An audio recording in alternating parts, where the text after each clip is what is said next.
Right, well, listen to this. A powerful winter storm, which meteorologists call a bomb cyclone, has pummeled and paralyzed the northeastern United States, leaving over 40 million people under a blizzard warning by this morning. More than 260,000 customers in the Mid-Atlantic region are without power, mostly in New Jersey and Delaware. New York City Mayor Zohran Mamdani declared a state of emergency on Sunday and ordered a citywide travel ban between 9 p.m. Sunday and noon Monday.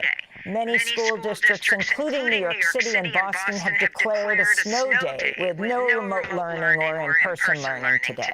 Thousands of flights have been canceled nationwide, with New York area airports experiencing the most disruptions. Scientific experts have long warned that worsening climate crisis is leading to more intense winter storms. University of Pennsylvania researcher Annabelle Horton said data shows, quote, that these really intense, really destructive nor'easters will, in fact, only get more destructive and more powerful in a changing climate, unquote. U.S. Secret Service agents. What about that?